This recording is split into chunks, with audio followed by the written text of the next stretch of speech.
This is Darren Mullings after Yeat Town 1, Bemerton 1. Can you give us your thoughts on the game, please, Darren? Yeah, I thought we actually started the game pretty well. Pressed really well, put them under a lot of pressure. They tried to play out, won the ball back numerous times in the final third.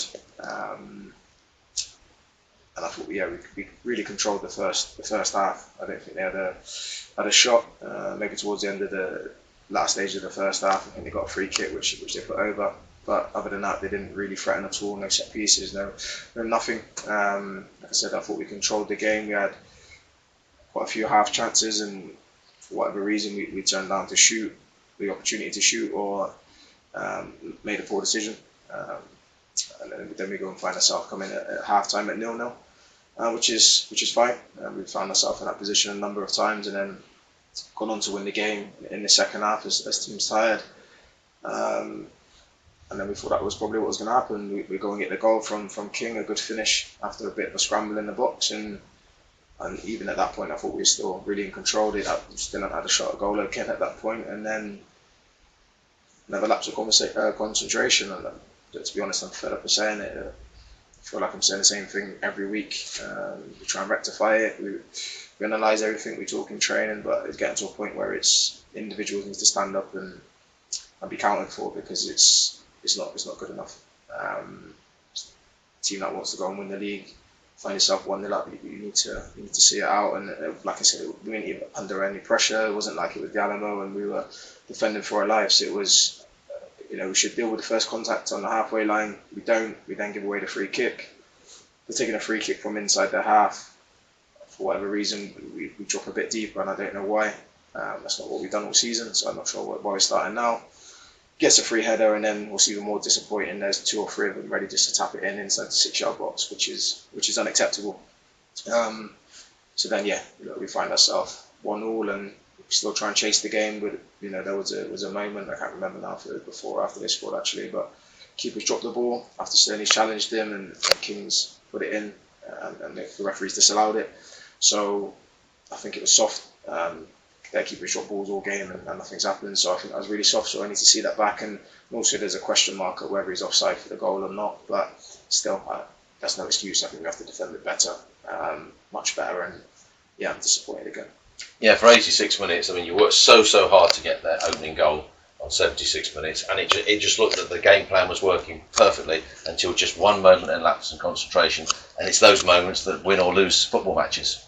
Yeah, look, I think the performance was much better. I think we were good at Westbury and then good again today. We followed the game plan and moved the ball well on a difficult surface. I still feel we should be more of a threat in the final third, but that's fine. If we go and win it 1-0, that's no problem. But to be conceding the goals we're conceding week in, week out, of course we look at ourselves as coaching staff to see what we can do better. But if I'm honest, it's getting to a point now where individuals need to stand up and be counted, because it's unacceptable. Well, you've got 5 games to go. Two are down in Cornwall coming up, and then you've got Cinderford here on Boxing Day before the final 2 games. It's just 5 cup finals, really. And if you win all those, like you started the season off in fine form, winning those games, then you're there. But there's a lot of football to play still. Yeah, of course. The trouble is we've been sent out for the last 10 games.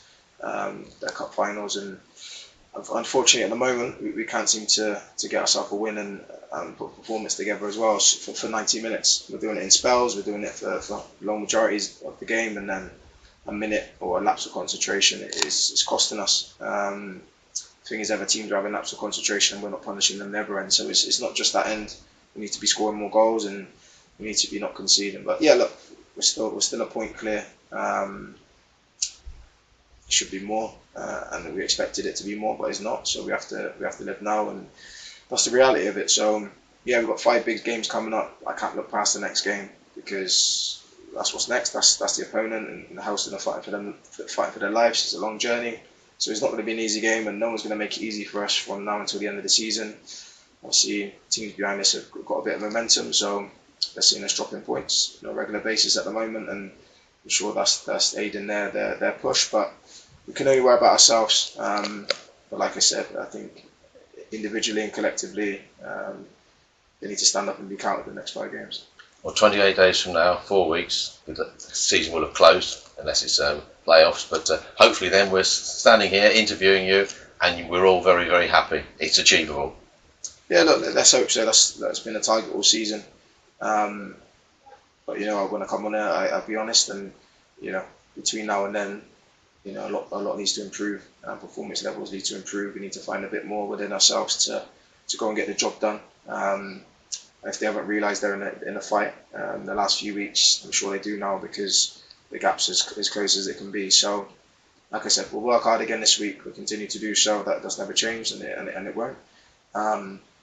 But yeah, we need to step up in the next couple of games. Well, thanks for your time again. Thanks a lot. Cheers.